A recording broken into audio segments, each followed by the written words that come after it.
Welcome to Black Businesses Matter, a podcast about why Black businesses matter and the benefits of collaborating and advocating for Black businesses to drive impact.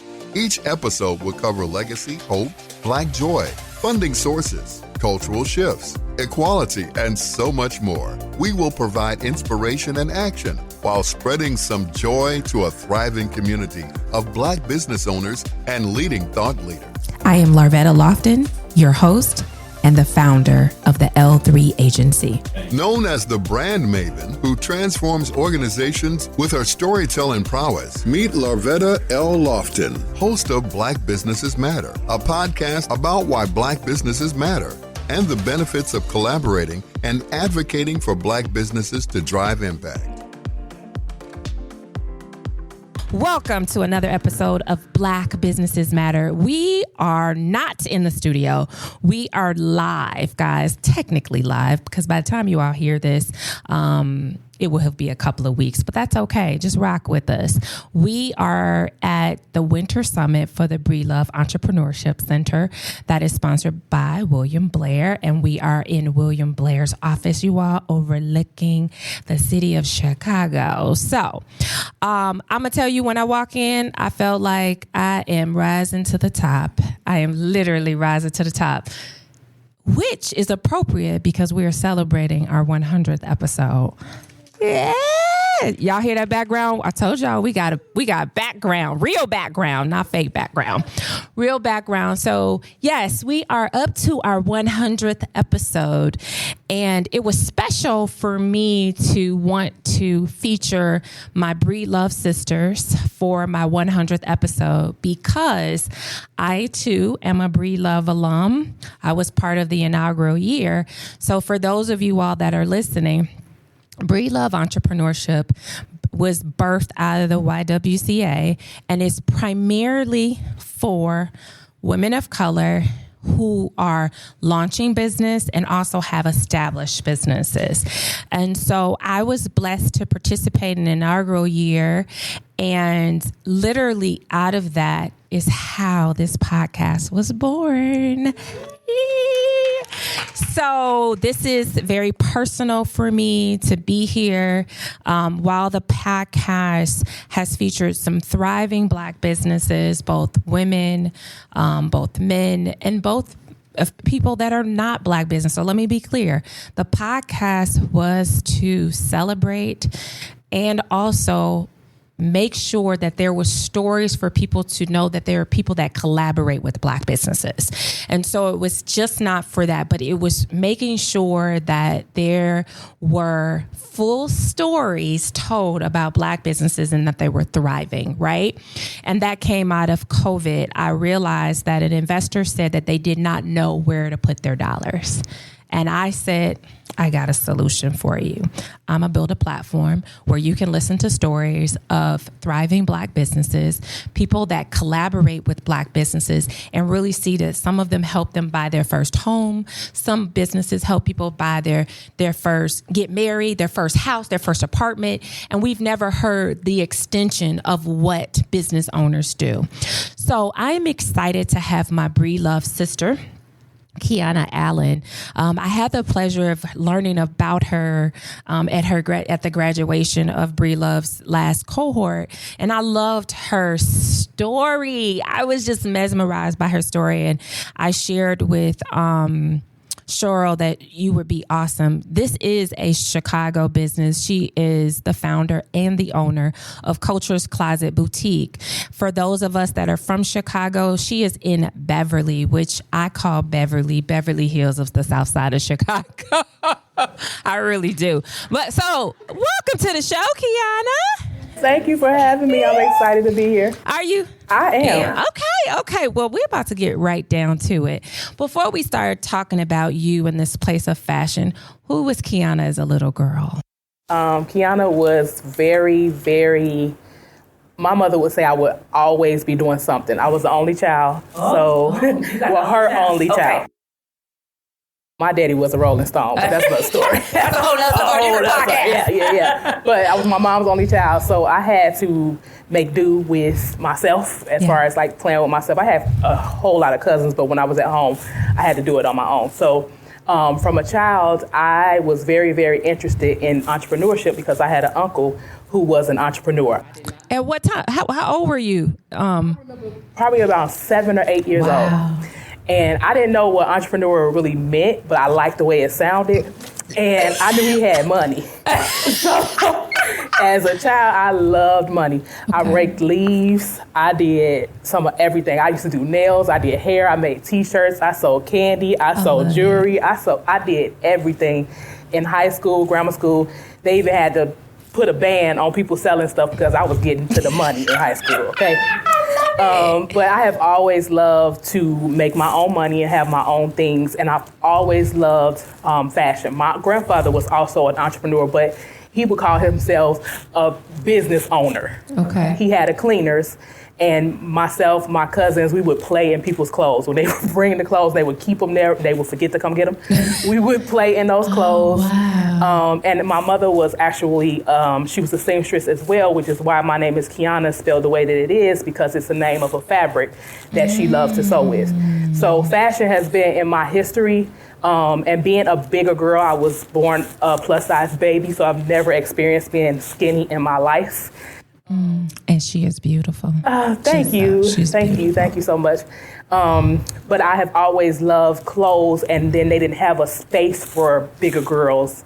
They wanted us to look like dudes. Yeah. And, and I still love my little roughy scruffy sometimes, but I also love to look sexy with my size. And I've always been confident. My mother was a bigger woman.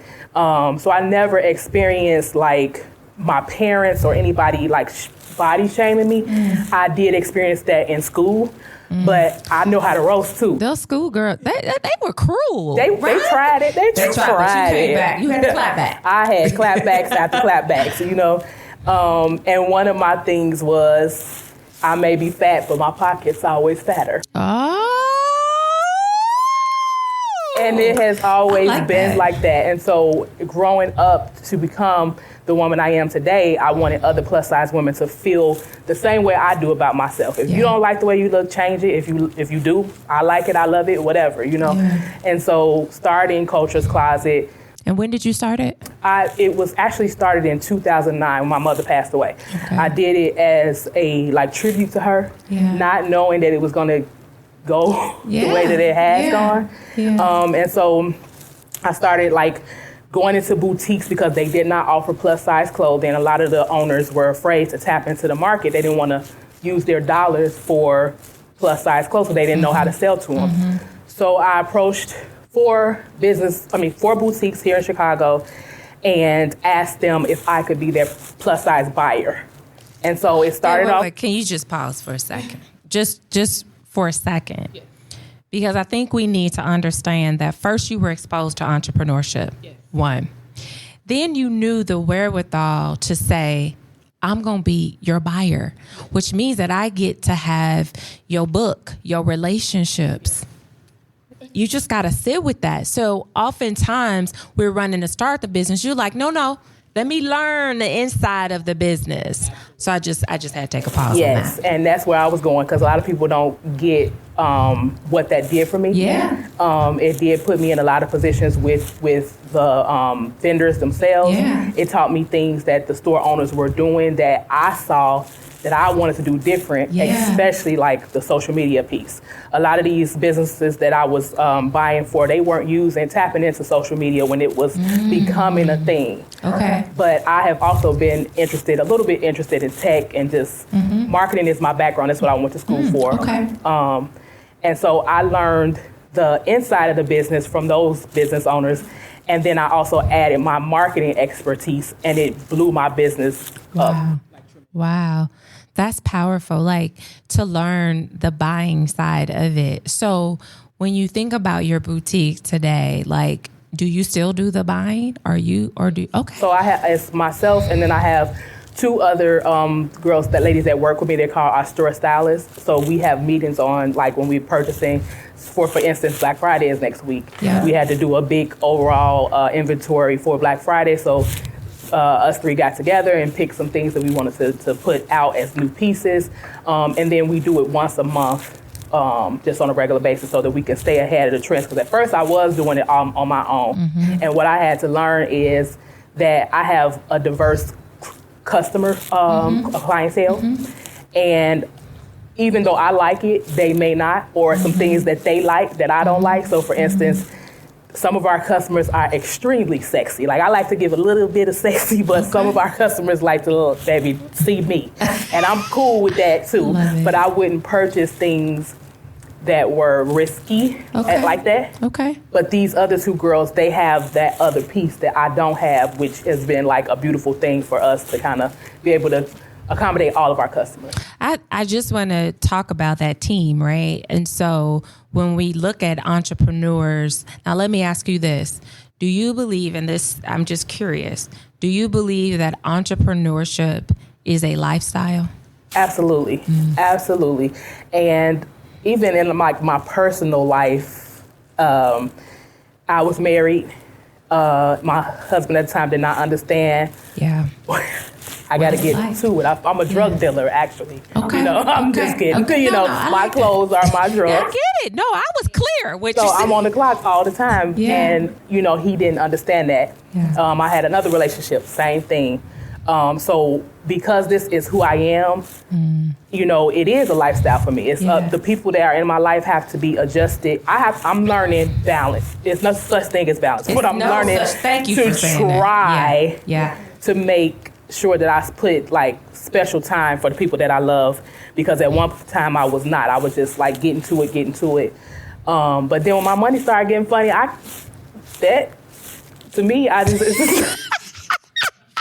love it. I'm sorry. I love the money from the beginning. Yeah, and then it's my kids or people, they benefit from me hustling. You know what I'm saying? To a certain extent. So when does the hustle stop? I'm learning. I don't know. Tell me. I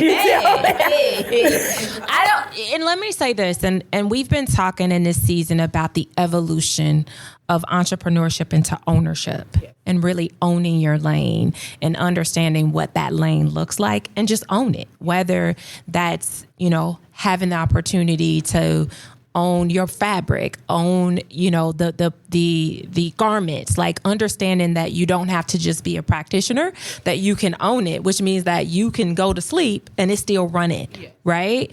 And so do you see that you're in that transition from this place of entrepreneurship to this place of ownership?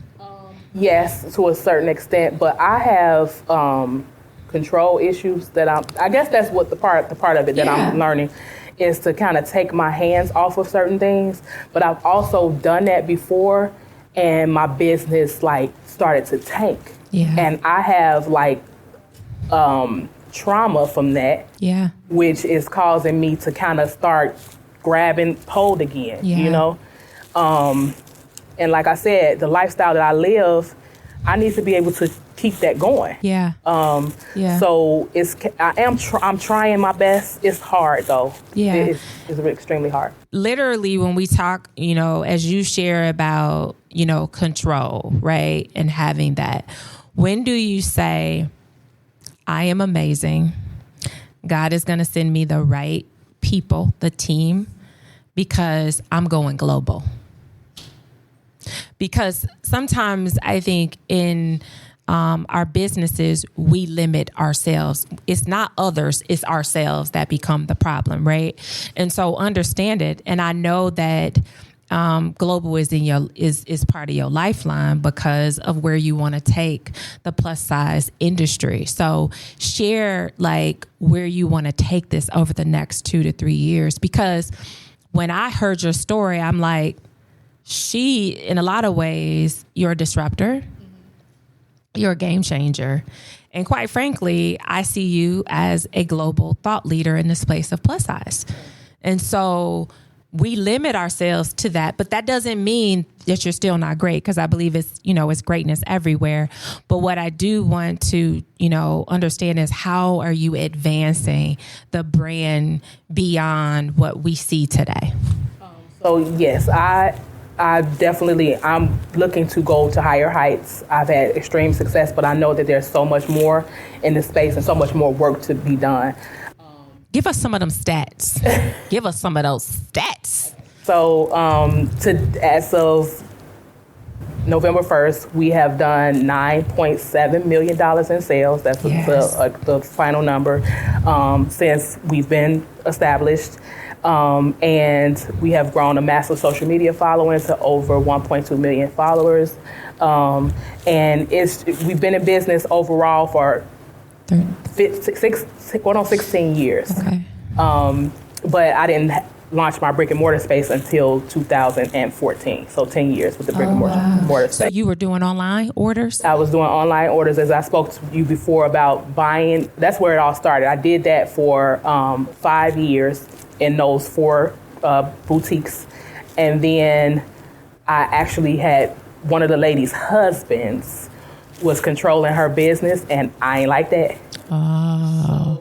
It actually pushed me to go get my own space, which is something that I never really even thought about until I was uncomfortable. So I think a lot of times when business owners get uncomfortable, they think it's like a horrible thing, but it was also a thing that positioned me to propel me at the same time. Okay. So there's a part in the show that we call it our BBM brag moment. Because what we find out is women don't brag enough about the work that they do. So brag. Tell us all the hot stuff. Brag. This is a soft place for me because I don't like. We know that is a common thing. So we got to get out of our way and be okay, because I'm creating a platform allows for us to brag. It's your story. So a couple of things. I host the largest plus size fashion show in the U.S. every year. Wow. We have about 400 to 500 guests every year. Wow. And we do a production, so it's not just plus size fashion. We do plus size dancers, entertainers. We just show off talents within the plus size community. I was also a featured cast member on Peacock's Born for Business, which was shot by Bill Murray, which is the company that does the Kardashians. And I was the actual featured entrepreneur of that show. Recently, I went to New York and I'm on a billboard that's running. Thank you for saying that. I was waiting for that part. Currently, because I have a partnership with Shopify, awesome. The e-commerce platform. So those are some of the things that. See how bragging came. You started with one and you kept on going. I love it. Thank you. So we have some questions from our audience. So this is the first time we're doing it because this is our 100th episode that you can actually text questions and we'll do them on the air. Let's do it. So how did you make your first million? On accident. I'm not accident, but I didn't I'm telling y'all, I was not, because at the time I had a husband, he had a good job, I had my own little money coming in. The money wasn't a thing for me. It was mainly to make these women feel good about themselves. So because I hyper-focused on that, and they didn't really have a space for people to see them, it just happened. And before I looked up, in my second year, I did $1 million. Wow. Yep. That's outstanding. So we opened May of 2024. That first year I had did $183,000. And then 2015 was the first $1 million that we had seen in revenue. So can I just help the people understand that you were planting seeds when you were the buyer? Yes. And didn't even know it. So sometimes I think when it shows up, like you said, it was on accident, but it was very strategic when you asked to be that buyer. Yes. What's the day? What's your day life? Day in the life of Qiana. What's your day like? So I don't have a set day life because I work well at night. Okay. In the middle of the night when things are quiet. because I have that control issue. I've even tried to go into I have a beautiful office at the boutique, but I don't use it as often because when I'm there and the store is running, I'm in their business instead of being in my office. They not bothering me, I'm bothering them. Okay. So it's like, and then I also am part owner of a restaurant with my 2 children. Okay. So I bounce back and forth between the two places, and then I get most of my work done between 1 a.m. and 3 a.m. That's fair. That's fair. Some of us sleeping, you over there building. I love it. I think this is an excellent question. What was your process to pick your business location? And before you say that, can you share with the audience where your business location is? So my business is located in Beverly. And one of the reasons why I chose that location is because my aunt my mother's cousin had a small boutique in that area in like the early 90s. And I told her I was looking in that area. She was like, don't go over there. They're racist. They don't want black companies there. And I'm one of them type of people that you gonna challenge me, you know? I love it. So I went down that street and I was just like looking in the stores who had signs. And it was this one space that like stuck out to me. And I got out my car, I went to the door and I touched the door and I started praying. And I said, Lord, if this is for me, let it be so easy. Wow. And I called the people and they were like, yes, it's $1,400. I'm like, oh shoot, I'm paying, you know. I was like, can I get it tomorrow? So I came the next week, went to their office. They gave some, everything was so smooth. When I say it was smooth, like even the build out was smooth. I had an attorney that was doing my stuff, so he negotiated like 3 months free for the build out so that I could still be working, making money. And it was home. And I didn't have any of that experience that she had. Those people welcomed me there. And even so much that my restaurant is in Beverly too. That's awesome. Oh my gosh, I'm getting chills hearing about that. The other thing another person asked was, what was the most difficult part of starting your business? Learning Business, because like I said, it happened so quick. I didn't know what to do with that money. I didn't know, like I said, I had an uncle who was into business. I had another uncle who's a dentist who has like businesses too. But I didn't know to like ask them, like, what should I do? Should I use this money to invest in other stuff? All I knew was, let's buy some more clothes. Let's pour back into this business and keep pouring back into it. So that was the main thing. And I'm still learning, even now to this day, especially through Breed Love and the things that I learned in that cohort.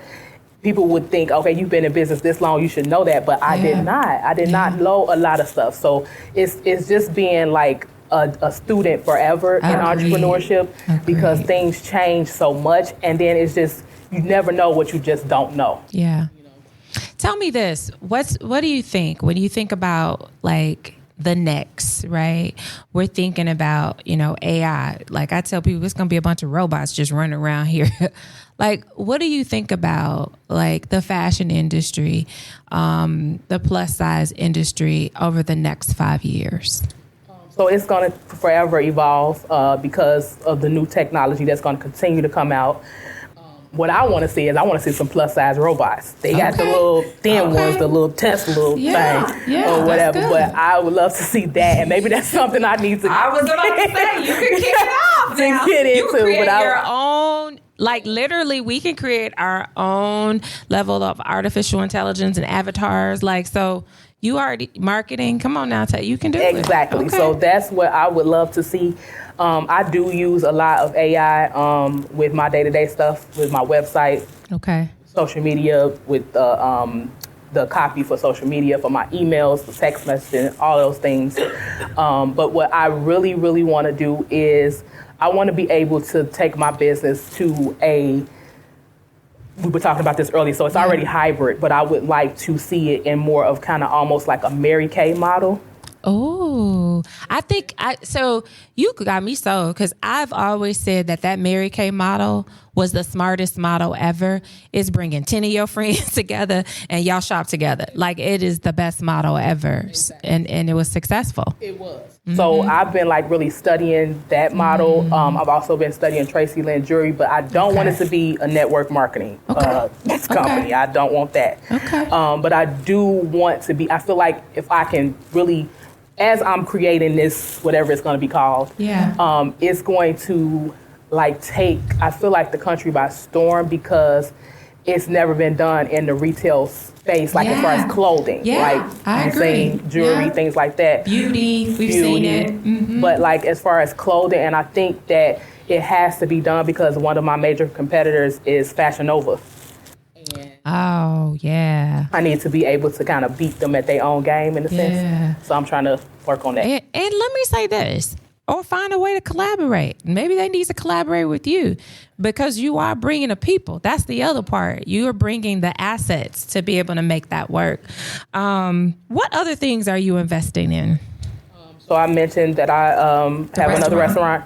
Where's the restaurant? It's in Beverly as well. And then I have a couple of stocks. I have real estate. I just, from the Breed Love, and I forgot his name. Forgive me. That's okay. A young man was on one of our sessions, and he was talking about stocks and just, working on our portfolios. And after that session, I went and took the money that I had in my Charles Schwab account and started investing in REITs. Oh. I'm working on that as well. So the boutique, the restaurant, my real estate, and then stocks. Yeah, I love it. Oh my gosh. So, every guest on the show, we ask them, why do Black businesses matter? Black businesses matter because we are innovative. We've always been innovative, and we have been like the thought leaders in a lot of different spaces. And I feel like entrepreneurship is the same thing, but a lot of Black people are afraid to tap into the space because they don't think that they have the resources to make it. But cohorts like the Breed Love cohort or the YWCA in general and William Blair and these things that are embracing Black people in our culture, I feel like this is the perfect opportunity for most people who have that thought to become an entrepreneur to actually tap into these resources to be able to succeed. I love that. And here's the thing. I've asked that question, 99 times, and everyone gives me a different answer. Yeah. And that's important because it just says that we're not one thing. Yeah. Right? That we are many things, and that's why we matter, and that's why it's important. And so as we wrap up, a couple of things I want to do is please give your website. Where can people go and visit? People can shop us at culturescloset.com. You can visit us on all social media platforms at Cultures Closet, or our store at 2147 West 95th Street in the Beverly Hills area. I agree, Beverly Hills area. So tell me this, Qiana, what brings you joy? My kids, number one, and my customers, like seeing them walk out of the store feeling like a brand new woman or feeling confident more than they did when they came in. That brings me so much joy and gratification to know that I'm walking in my purpose. I'm living in my purpose, and I'm, making money doing it. Yeah. I'm just head over heels. But I do have one question, selfishly, because you did mention that you were going to start having some size, small sizes for some people. But, because I got nothing but love for it all. And I'm not here. Here's what I want to be very clear. I'm not doing that to take. No. Okay. Because I think that there has to be a space. But you did mention it. I did. Okay, so I need to know, when did that happen? When does that happen? It's already in the mix. We have bought our first round of clothing, and we're working on marketing for the smaller sizes. I love that as people transition from weight loss. I think that is awesome. I think that is a game changer. That's why we're using our actual customers in the marketing piece so that our customers who are still plus size don't feel alienated. Yeah. That was kind of one of the things that I was having an issue with, is they like, how you gonna be for the big girls and then go over there with the small girls, Yeah. But it's not like I'm going for women in general. You are. And confident women. Yeah. So Hey guys, this has been such a joy to have you, Qiana, and for me to be able to do it live is so different, but I love it. And we actually got people to ask questions on our text line, so thank you for all those who were able to throw the questions out. We tried to get through all of them for that, but I definitely want to make sure we've got another business owner that we want to feature as part of our 100th episode. So keep rocking with us. We thank you all for tuning in with us, but we're going to bring one more guest to celebrate our 100th episode. Thank you so much for having me. Thank you. You're listening to Black Businesses Matter, and we will continue our conversation in a second. But first, take a listen to this special message for our BBM fam. We know how important it is to stay connected, so why not join our BBM Fam Club for special announcements and exclusive offers by texting BBM FAM to 312-300-1300. That's BBM FAM to 312-300-1300 today. Now let's get back to Black Businesses Matter. All right, you all know this is our 100th episode, so we're doing some things very different on this 100th episode, which is why we wanted to do it at Bree Love, right? I mean, we wanted to do it around the Winter Summit. And so I get to do this with my Bree Love sisters, which I hope we're going to do more of this, right? Yeah. Yes. Okay. That we'll get to see each other, or even be able to fellowship with each other's businesses at some point. Maybe that's what we're going to be doing next. So my next guest is I just love her and everything that she does. She's made tacos, which I love tacos. Let me say this. My friends will tell you I probably should turn into a taco because I can eat tacos every day. We had a full conversation earlier about tacos. So just so you know, I think taco is a thing, and you've created a whole thing behind it. I do think that we even said there should be a character, there should be a whole costume, yes, a whole thing. So I'm excited to bring this culinary artist in the space of tacos to the episode, to the podcast. Because what I think is very hard to do is to have a lot of our food entrepreneurs to be on the podcast, because you guys demonstrate with your food, right? It's very visual. There's sense. But I think there's some unique culinary artists that have done a really great job in sharing what they do in that space that make you just want to go and try it. And you're one of those people. Okay. What I love, her name is Taylor Mason, and she is the founder of Taylor's Tacos Chicago. So welcome. Thank you. Welcome. Thank you. So Taylor, of course, is your first name. Yeah. Right? So tell me, who was Taylor as a little girl? Taylor was a hot, sensational mess. I was a tomboy. I didn't know I was a lesbian until I was 18, so that was fun. But my parents always called me stubborn. Oh, wow. They said, like, I should be a lawyer. You know, that whole thing. Your parents always tell you that if you talk too much or talk back. Everybody says that, right? If you talk back, you should be a lawyer. Like, right. No, I have no desire to be a lawyer whatsoever. I just was trying to figure it out. I was an athlete. I played basketball. Ball was life. I remember I was playing basketball in 4th grade with my little cousin in Iowa, and she was scoring on me. And she's just like, well, you should. She's like, I used to like tumble and do gymnastics. She's like, you're good at gymnastics, and you can just be good at gymnastics, and I'm going to be good at basketball. And that lit the fire inside of me, baby, because I came home to my dad like, you're going to teach me how to play basketball, and I'm going to beat my cousin the next time I go see her. But that was honestly the best thing that could have happened to me, because I used basketball to take me all the places I wanted to go, including paying for school. Oh, wow. What position did you play?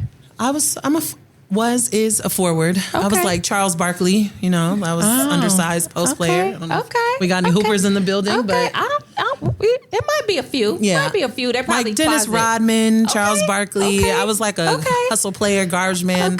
I was kind of like Angel Reese. I used to get all the rebounds. I was the number 1 rebounder 2006. Let's go, baby. Yeah. Is there some 5'9". correlation to business and rebounding? Absolutely. Well, rebounding, yes, because you're going to miss and you got to pick it up and put it back real quick. So I would definitely say that. But I think the athletic mindset of just the discipline that it takes to be a part of a team has certainly helped me. Like even when I interview people, if they tell me that they have played sports at a high level, I'm a lot more inclined to listen to what they have to say because I know that they know how to follow rules and I know they know how to work together. I know they understand that they have to do their part in order for it to work as a team. So that's a good perspective to be able to identify that trait early on and see it as a good trait. Oh, yeah, absolutely. I just want to say this, guys, if you have questions, you can text to 312-300-1300 for our next guest. I want to be able to prompt some questions for you guys for her interview. So Taylor, for a little girl, understanding who you are, right? And so what was entrepreneurship like for you growing up? Did you know what it looked like? Were you around it? Yeah, so my dad was like hustle man Sam. He was like, he had an insurance company. And then he started what I ended up actually coming back and working for, a sports company, teaching the fundamentals of basketball to youth through camps, clinics, leagues. So my dad has always been an entrepreneur, but I think he was more so the example of what not to do. Okay. Because I always said if I was going to work for myself, I was going to take it slow because, I don't know if it's our people or what, but we see something working and we want to do it fast. We want to make that fast cash and we want to make that fast money. And he went a little faster where it would always kind of blow up in smoke a little bit. And it's like, just take it slow. We're going to be here. What are we rushing for? So that's a good observation as to that you were exposed to entrepreneurship and knowing what not to do. Exactly. Oh, that's interesting. And I guess I could speed it up, but I like coasting. I'm California easy breezy. I roll with the wave. You're originally from California, right? I wish I could say that, but no, I'm born and raised west side of Chicago, baby. That's why I was like, you guys are like, Beverly is cool and all, but west side till I die, baby. I love it. West side up in here deep, guys. We but I always wanted to live in California. That was my goal. I had always said it was just I always follow my gut. I roll with the flow. Things call to me, and I'm like, I just gotta follow it. And it was when I was in high school. I was like, I gotta get to LA. That's where I'm gonna live. And I told my parents, I'm going to Stanford. And then they brought me to Stanford and I realized it was in Northern California. I'm like, wait a minute, nah, this ain't it. I need to go to Southern California and buy a whole bunch of scenic around the Mulberry House. I ended up making it to Pepperdine University in LA, Malibu actually, and I got a full basketball scholarship there. Wow. And I was like, as soon as I came under the underpass on Pacific Coast Highway, I was like, yes, I made it. I did it. And I was like, I'm never coming back to Chicago. That's it. And then my mom got sick my senior year. She had 2 brain aneurysms. And that's what brought me back to Chicago. And she's doing phenomenally well now. She's a little temperamental, but we'll take that over anything. Yeah. And that's what brought me back to Chicago. And so being here back and broke, and after having my whole life set up in LA and had to making the tough choice to come back, I'm like, okay, I worked for the family business. That was not fun. And I'm like, I gotta go. I gotta get up out of here. And what am I going to do? I went off to go try to do the corporate thing. And I'm just like, this isn't me. What can I do that I love, that I actually enjoy, that still makes money? Okay. And that's how I landed on Taylor's Tacos. And so was tacos your thing in college? Like, where was the... Bringing people together through food wasn't the thing. My house was always, it was Taco Tuesdays in my house, Steak Fridays, whatever we were doing. I always you were doing loved... all the cooking? Yeah, it was more so I wouldn't call myself, like I wasn't a chef then. I've never, still to this day, when people address me as Chef Taylor, I'm like, that's cool, but just call me Taylor. I'm a businesswoman. Yeah. I do believe in the artistry of it all, and I hire people who are way better than me, because I just cook tacos, including my wife. She's amazing. She cooks everything. Like she's really the one, like I told you, I'm born and raised on the west side where all you can eat is some mild sauce and fries, and some chicken mild sauce and fries, some Italian beef, ain't nothing. I mean, now we have like Soleil just popped up around the corner, but there's really nothing. There's nothing, okay, except for Italian beefs. And so I don't know. I'm not seeing where my food is coming from. I'm definitely not growing food. But then to meet my wife, who grew up in an heirloom garden, whose mother was an heirloom gardener, and she grew up in her garden, and to teach me like, wow, okay, so this chicken did come with bones in it. You know what I'm saying? We do have to kill it in order to be able to cook it and eat it. We do like a real fresh tomato, like from the, like, and just understanding that true seed to table really impacted kind of the food that we're making. Yeah. To make it even better than it is. And so do you think that tacos, in some places, people just feel like tacos is like the universal like food choice? Oh, absolutely. Right? I mean, tacos, pizza. I mean, we already know. Everybody loves tacos. Yeah. And once I realized that, I was like, okay, it's lit. You know, how am I going to? My market is infinite. But really trying to choose what type of tacos I was trying to make was because in LA, you know, you can have the best taco experience of your life at a gas station. I'm telling you, like, they are cooking from the heart on the street, no gloves or nothing, Jesus. You know what I mean? They're just out there living their best life, trying to make it for their families. Yeah. And you come back to Chicago, and don't get me wrong, we have great, delicious, amazing food here, especially tacos, but it just wasn't that like authentic street style. Yeah. And so kind of missing that and missing being with my teammates and going out and doing that, I wanted to be able to do the same, but also add the Black version, you know, because so tell us about the Black version of Taylor tacos. So you know that a Black taco is what? A flour tortilla, seasoned meat, cheese, onions, tomatoes. Gotta have the sour cream, lettuce, okay? Thank you. A Mexican taco, you're not getting that. You're getting a corn tortilla. You may be getting some meat that's seasoned, because some they really are putting the flavor in the salsa, onion, cilantro. Cheese is kind of frowned down upon. So it was kind of creating a baby with those two, and that's how Taylor's Tacos was born. Wow. And so based on this, so tell everyone where Taylor Tacos is. Taylor's Tacos, my name, Taylor's. There you go. Taylor's Tacos. Did I say Taylor? Yes. I'm sorry. It's not Taylor Taco. It's not Taylor. Everybody want to call everything other. It's Taylor's Tacos. My name, Taylor's Tacos. I created them. Thank you. 1512 West Taylor Street. So that's our taco shop. We also have an event space located in 2451 South Oakley. What's the name of it? We're about catering and events, and that's called Tailored. Got it. And so tell me the focus. Like, I know I've had this discussion with you, like, really it's about your catering, right? Oh, totally. Yeah. So even that, tell me how a lot of times we thought that tacos were only meant to be done like in dine-in, the fact that you can take it out and create an experience. So what makes Taylor's Tacos unique in that regard? Yeah. So prior to the pandemic, all we did was what we call pop-up catering. We're coming to you, we're serving you live. I was trying to bring that LA taquero vibe to Chicago. And then once the pandemic came, there's no parties. We can't do that. So we're like, how can I make this accessible for all? And so then that's when we started offering the taco bars, the pre-made taco trays. And it still took a lot of practice because I wanted to make sure I was giving a product that had integrity, that could stand around for hours and people would still be able to enjoy it. And so that's kind of how it evolved into what it is. And then, of course, that costs more money, and we're able to do more volume because as a service business, there's only so much money you can make. It's by how much you can serve. Yeah. So just realizing, okay, I can, yes, somebody still has to be here to make the food, but now I can get this out here because I don't have to have people popped up everywhere. So now I'm able to make tiers, or now the pop-up is my most premier service. If you want Taylor there, then I'm really charging you, and then we just kind of worked it out like that. Yeah. So evolution. Right. Totally. We've been talking about evolution, pivoting, understanding entrepreneurship to ownership. So when you think about the experience that you provide with Taylor's Tacos, how are you guys evolving into the next? Well, we just fully switched over as a catering company because my journey, it kind of goes quickly like this. 2014, first ever taco made. That was just for fun. It was a hobby. Like, I'm going to give you guys something to talk about. I love these California tacos. I'm going to put my Chicago spin on it.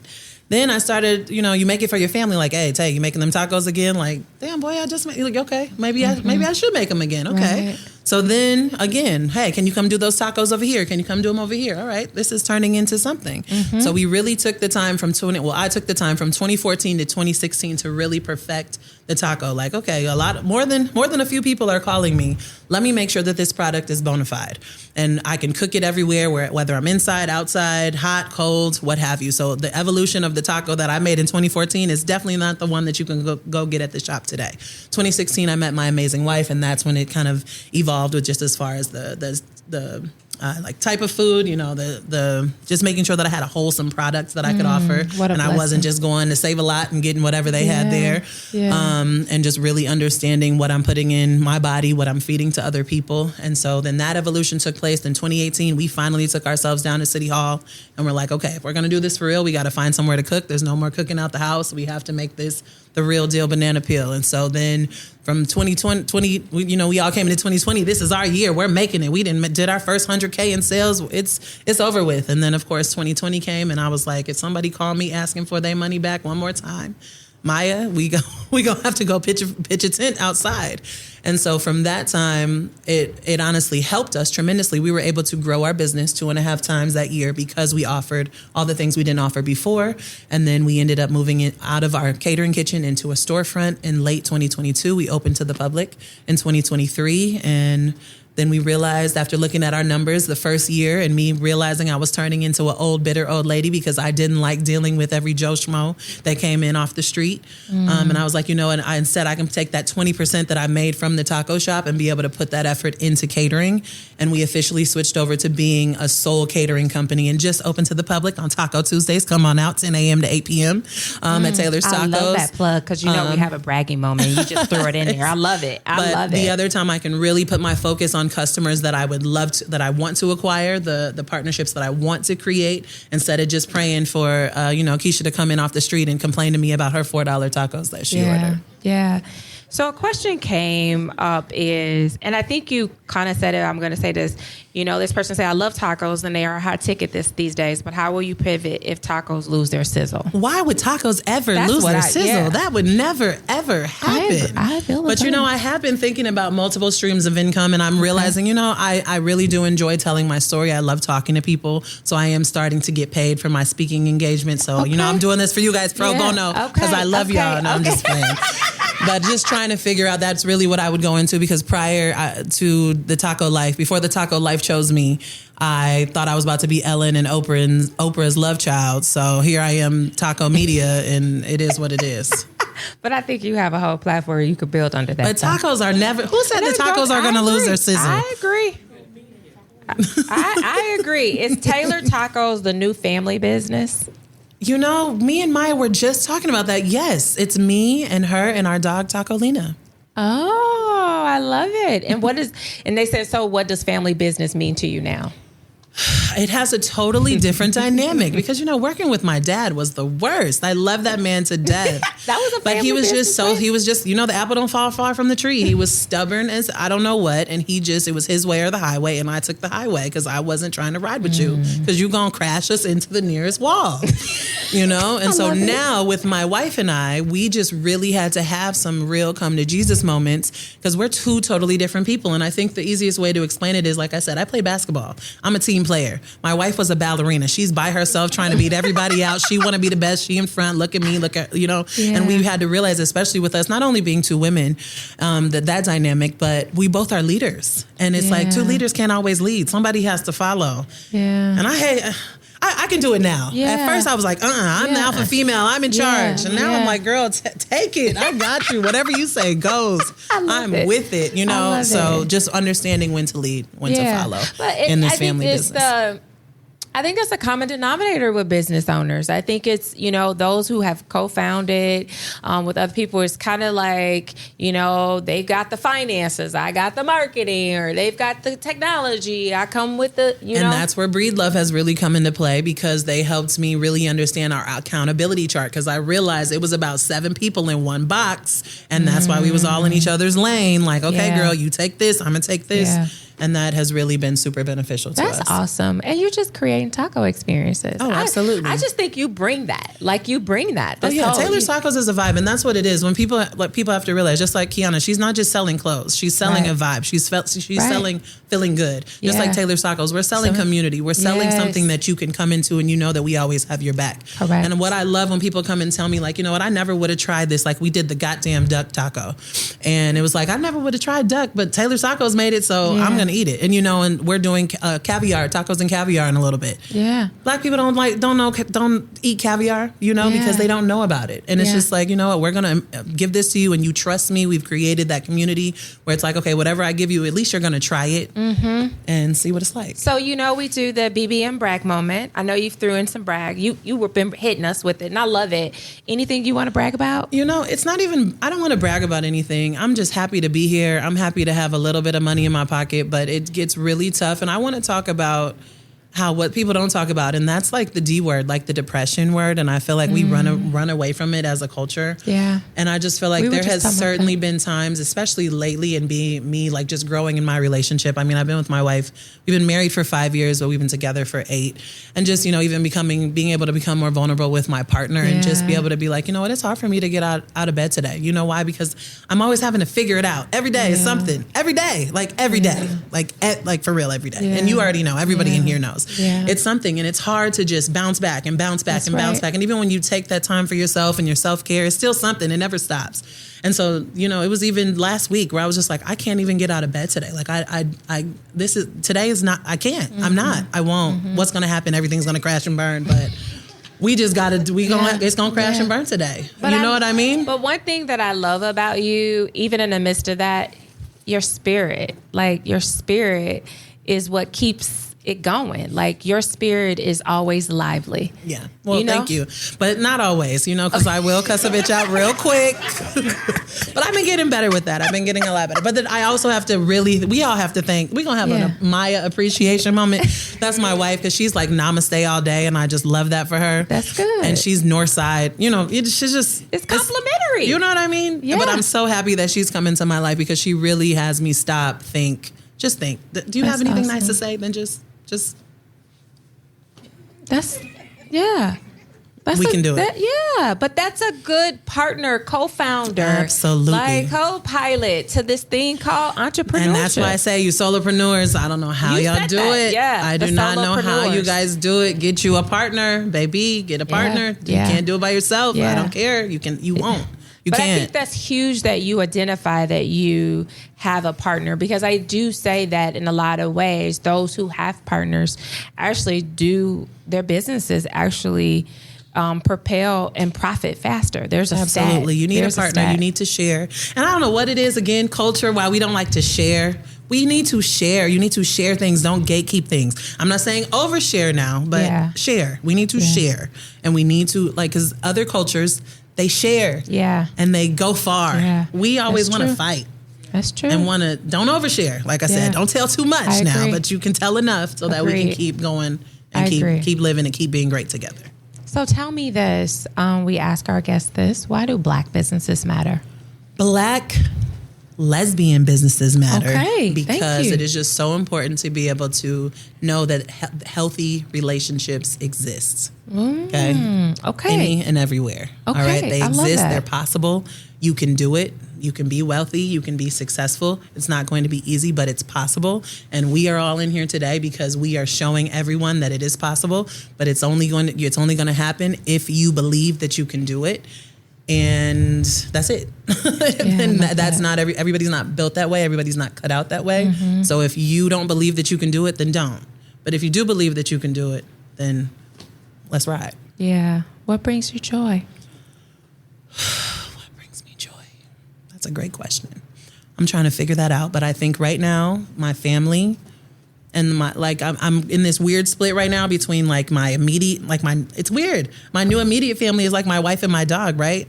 But then it's my family with my mom and my dad and my brother. So I'm kind of shifting between the two because I just became neighbors with my parents. I live 3 doors down from my parents. Oh, wow. Which is crazy. Okay. And just seeing, well, that's a whole nother podcast, but we will, yes. So that's why I'm in between the two families and when the boundaries between the two. Yeah. So I'm super happy with my wife, dog family. Immediate here. Joy. That's the and joy. Then it's a different kind of joy. Okay. Yes. And that's okay. But it's all love. It's all love. Yeah. And part of the reason why we implemented joy was that what we found is that Black joy was a currency.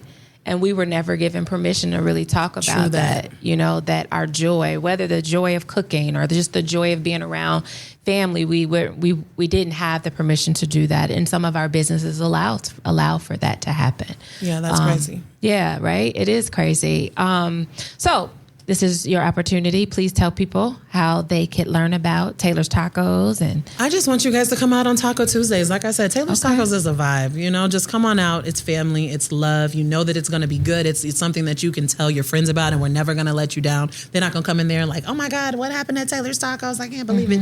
It's always going to be a great time. It's the place that you can always depend on. It's always consistent. It's always delicious. 1512 West Taylor Street, Taco Tuesday, 10 to 8. If you want to come in and get you some tacos, but we would love to do your party, your event of any kind, big, small, doesn't matter. That's us. We are going to come and give you the quality service that you deserve. Are you going to be there, Taylor? If you paying for it, I will be anywhere where you paying for it, baby. I love it. Taylor's Tacos, guys. Check them out. Thank you so much. They're a whole vibe. And so, like Taylor said, if you want her there, you're going to have to pay for her to be there. True there. that, but we will have somebody there who can give you impeccable service, I promise. Thank you, guys, for another episode of Black Businesses Matter. Thank you for rocking with us. Thank you for celebrating our 100th episode. That's crazy. Congratulations. Thank you. And Bree Love. And being here, just, it feels a certain kind of way. Like I don't know. I was telling Paige, I don't know if I got another 100 episodes in me, but we'll what's see. your brag, just in case? Okay. Okay. Well, Taylor okay. All right. So we are launching a digital magazine called BBM Mag, which is Black Businesses Matter Mag. It's a digital magazine that we want it to be highlighting the guests that have been on the show and to point people in the right direction on, their businesses and what to do. Because one of the things that we have figured out, and I figured out, is so many people call me, text me, email, where can I go for X? Where can I go for this? What service do you? And I've just got to a point where I was like, I'm gonna build a mag. Y'all can go download the mag and point you in the right direction. And so that's what's coming. We're actually launching in a couple of weeks. And so we will have 3 editions. We'll have one that launches for the holidays, and then we're going to kind of just reintroduce it again for Black History, and we'll have new businesses that will be added. So it's like Craigslist for business, Black business-ish. Kinda. I would I could say it's a little bit of Craigslist in it. It's what I like to say is when we say mag is that it's also a destination spot where people can get to learn about high-end businesses. And I think there's a space, I see. You know what I mean? It's a space where we feel like, and I want to be clear, we think products are important, but we also want to feature service-based businesses, and we think service-based businesses don't get enough love. And so making sure that they are also part of that. So just that space around that. But I would say Craigslist is could be another one. And so we'll do one for Black History, and then we'll do one for Juneteenth. Got it. Yeah. So, hey, be on the lookout for that, guys. And I hope that you all will download the mag. We're excited. And just share it. I mean, it's going to be free. You just download it, keep it, and then we're just going to keep adding it to be able to build, because I just believe that the narrative for Chicago shouldn't be the ones that we see in the media, but there should be, I come to Chicago to be able to go to Taylor's Tacos. I get to go to Culture's Closet. Like, I can get off the plane and hit these spots and get what I want. Nice. And that's what I want to see happen. Cool. Yeah. So thank you. We love it. All right, keep it up. All right, if y'all don't see her drop this magazine, she owes us $20. That's all I got to say. You heard it here first. Oh my gosh, we really made it to 100 episodes. This is an amazing achievement. I would say I'm surprised, but I knew we'd make it here, and I'm so glad I could be a part of this. This season, we've explored the evolution of entrepreneurship, a conversation that feels especially fitting for our 100th episode. It truly captures the heart of the Black Businesses Matter podcast, and that we don't just own diverse businesses, but our journeys are diverse as well. We never know where our path will take us, and that's really the beauty of it all. We couldn't have asked for better guests to mark this momentous occasion. Both women are absolute powerhouses, and they embody everything this platform stands for. If this journey has taught me one thing, is that the sky's the limit. Take a moment and reflect. Are you happy where you are? If not, determine where you want to be. Where will your business go next?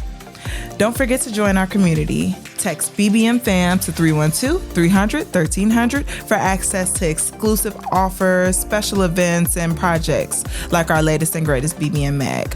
Thank you for joining us on this journey, and I hope you'll stay for 100 and beyond. The Black Businesses Matter podcast is produced by the L3 Agency, a culturally sensitive influencer, marketing, and communications firm in Chicago, where relationships are our currency, passion is our profit maker, and people are our bottom line. Follow us on Instagram at Black Businesses Matter.